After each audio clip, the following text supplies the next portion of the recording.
Let me tell you something nobody in your department will tell you. An editor receives hundreds of submissions every week. The first thing they read is your abstract, and in less than 30 seconds, they've already decided whether your paper is worth sending to reviewers or straight to the rejection folder. So if your abstract is weak, unclear, or poorly written, your paper is dead even before anyone gets to read your introduction.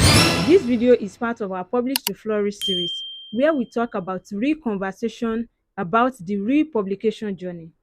I am Dr. Yemi, and today we are talking about the abstract, not the generic 5 sentence structure your supervisor gave you in year one.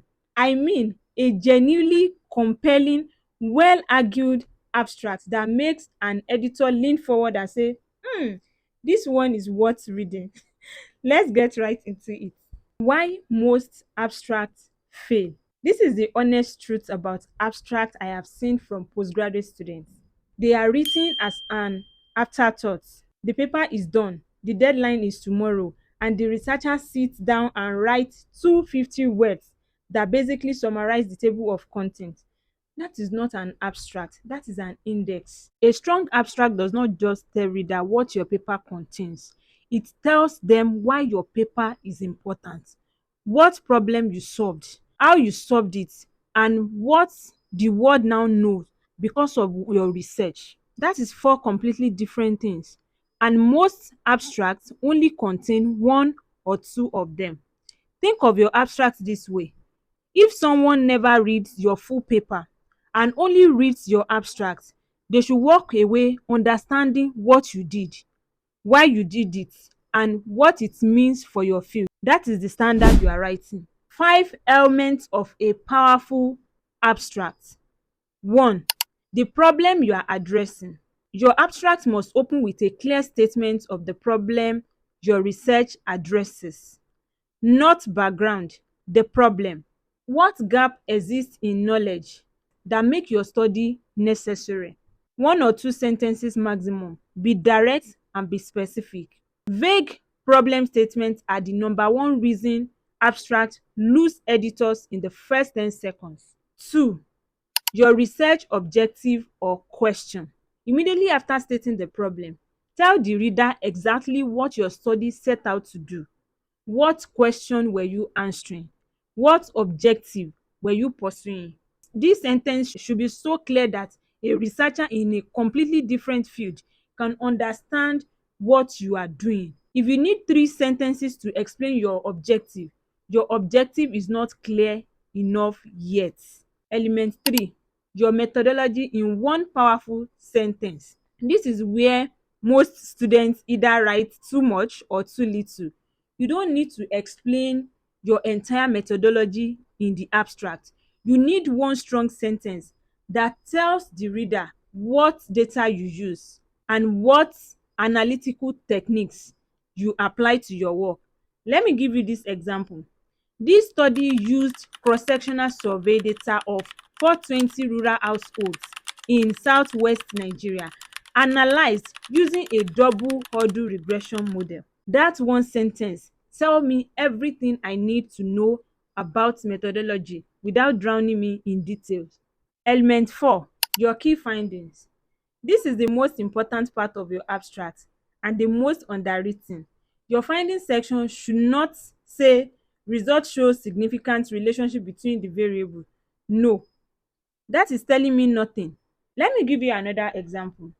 Your findings section should give me the actual results.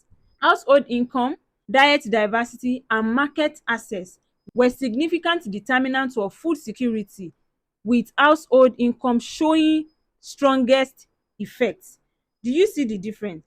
Now I know your finding. Now I am interested. The more specific your finding, the stronger your abstract.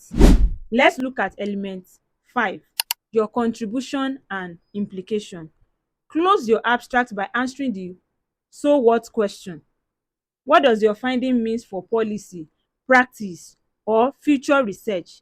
This is where you demonstrate that your work has value beyond your thesis or your department. 1 to 2 sentences that place your findings in a broader context and signal to the editor that your paper contributes something meaningful to the field. This is what separates a good abstract from a great one. Now let's move to common mistakes that kill abstracts. Mistake 1: writing the abstract first. Your abstract should always be written last, because your abstract is a distribution of your entire paper and you cannot distill something that does not exist yet. Write your full paper first, then come back and write your abstract with fresh eyes and complete knowledge of what you have done. Mistake 2: copying sentence from your introduction. I see this consistently. Researchers lift sentences directly from their introduction and paste them into the abstract. I'm sure you have seen it too. Check online, you will see. That is lazy writing. An editor will notice that. Your abstract should be written fresh, in its own voice. Mistake 3: including references or citation. Your abstract should contain zero citations. Please write it. Zero. The abstract exists to present your own work. If you are citing other people's work in your abstract, you are doing it wrong. You are wasting the precious word limit that you can use to say other things.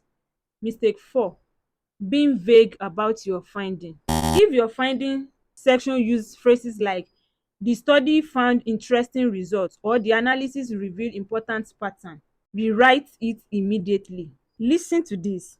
Your abstract is not a summary. It is not a formality. It is the most important paragraph in your entire paper, because it is the paragraph that determines whether anyone reads the rest of it. Give it the attention it deserves. Write it last. Write it with clarity. And before you submit, read your abstract out loud. If you stumble over your own sentences, your reader will too. This is Learn with Dr. Yemi. I remain your favorite academic research and data analysis coach. Don't forget to like, share, and subscribe to my YouTube channel. Bye for now.